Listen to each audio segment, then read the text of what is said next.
আসসালামু আলাইকুম everyone, this is Farzan Ayesha. Welcome back to my another blog video. আশা করছি যে যেখান থেকে আমার ভিডিওটি দেখছেন সবাই আল্লাহর রহমতে ভালো আছেন।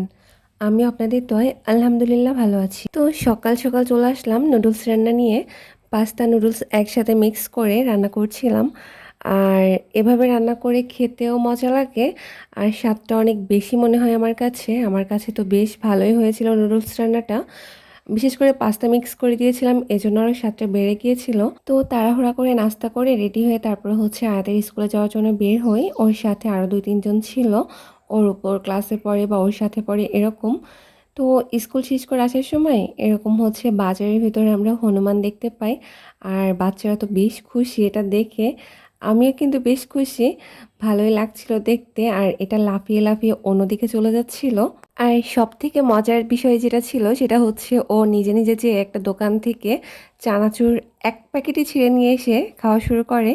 এটাই কিন্তু ওই বাচ্চারা আরও বেশি খুশি হয়, ওরা আনন্দ পায় এটা দেখে। তো তারপর বাসায় চলে আসি, আর বাসায় এসে সব কিছু গোছগাছ করে রান্না করতে আসি। আর এটা ছিল বাইন মাছ। আমি এখন বাইন মাছ আর ধুন্দল একসাথে মিক্স করে রান্না করছি। আমার কাছে রান্নাটা বেশ ভালোই হয়েছিল। অনেকদিন পর ধুন্দল আর বাইন মাছ তরতাজা রান্না করেছি, বেশ ভালো লাগছিল। তো এগুলো ছিল মায়া মাছ, আর আমি তো বিশেষ করে ছোট মাছগুলো হাতে মাখিয়ে রান্না করতে পছন্দ করি। খাই বা না খাই, রান্না করতে কিন্তু আমার বেশ ভালো লাগে।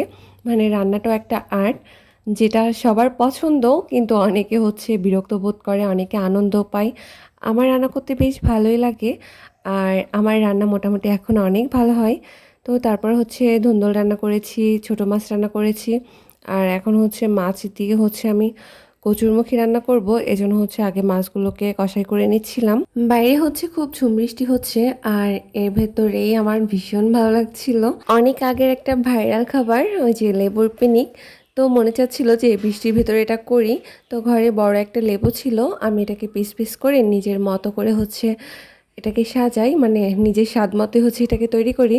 তো তারপর আয়াতের জন্য একটা কেক আনি, চকলেট কেক। আয়াত সব ধরনের কেক মোটামুটি পছন্দ করে, তো যে কোনো ফ্লেভারই ওর ভালো লাগে। তবে সত্যি বলতে কেকটা খুবই বাজে ছিল, এটার টেস্ট মোটেও ভালো ছিল না। আর এদিকে সন্ধ্যা হলেই তো মনটা শুধু খাই খাই করে। আর বাসায় ফুচকা ছিল। ফুচকা তো আমাদের খুব প্রিয়, কিন্তু দোকানের স্বাদটা আসলে ঘরে আসে না, সে যতই টেস্ট করা হোক না কেন। দোকানে বসে খাওয়ার মজাটাই আলাদা।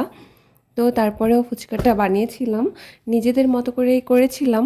আমার মাঝে মাঝে মন চাইলে আমি যেভাবে ইচ্ছা সেভাবেই বানিয়ে খাই, আমার কিন্তু বেশ ভালোই লাগে। তো এদিকে ফুচকা খেতে খেতে হঠাৎ একটা বিয়ের ইনভিটেশন কার্ড আসলো, আর সেটাই খুলে দেখছিলাম। তো যাই হোক, সবাই ভালো থাকবেন, দেখা হবে পরের ভিডিওতে। আল্লাহ হাফেজ।